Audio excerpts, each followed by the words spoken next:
Well, good morning, good morning, and good morning, my brothers and sisters. Hello, hello, hello.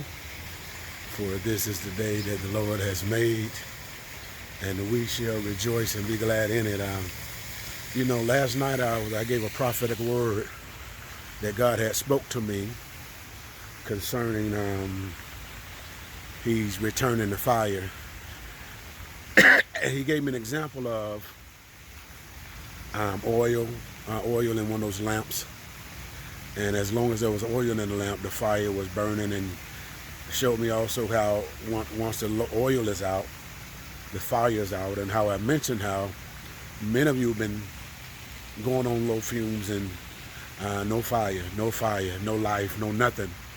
But then God spoke to me, and I saw His hand, and there came a surge wherein He filled the pot up of oil, refilled, and the fire began to flame again. And I was using it in reference to also with things that at one time had excitement in your life, that had fire in your life, and how life and stuff and situations and troubles and hurts and bills and all that caused that fire to go out on your joy, your love life, peace of mind, things that are dear to you, how the enemy has caused and used those things and drowned out, muzzled those things in your life, and how it's like you've been walking numb, you've been walking through dry places, and you've been walking through all those places, and how God brought life back, and how God is bringing the fire back, and how now God is going to, matter of fact, not just the fire, He's going to bring it back in abundance.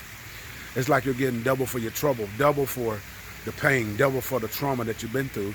God is restoring it back, but also different word in conjunction to what He spoke to me concerning the fire coming back. Also, He took me down to the book of Ezekiel, the 37th chapter, where there's two things that Ezekiel did. He went down to the valley of dry bones, and there was two things He did. The bones were scattered, and so the one thing He did, He spoke to the bones. And in Him speaking to the bones that were scattered, they came together.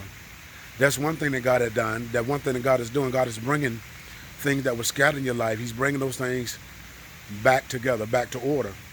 But there's a problem. Still, there was no life in it. And so the next thing that God told Ezekiel to do was speak to the wind. And in Him speaking to the four winds, the wind shifted. The wind shifted. And in those winds shifted, that wind brought life back to that lifeless situation, back to all of those bones that were together but standing. They were together but going through their emotions. They were together but just as an image.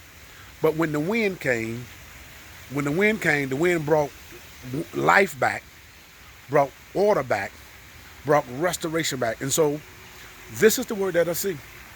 This is the word that God is saying. A shifted winds in your life, meaning that the shifted wind means that God is bringing life back, that God is bringing wind back, that God is bringing order back. God said also in that same scripture of the children of Israel, I'm going to breathe in you, pneuma. He's going to breathe His life, His essence into you, and you are going to revive. And one scripture said that, one translation said, I'm going to blow. I'm going to blow. God is going to blow inside of you, where you've been flatlined, where things have lost all air, when it's just flat like a balloon. But in that balloon, He's causing wind, helium. He's causing his pneuma. He's causing His authority to breathe back into you again, and you are going to revive. Hear what I'm saying? This is a word. This is a sure word. Shift in the wind.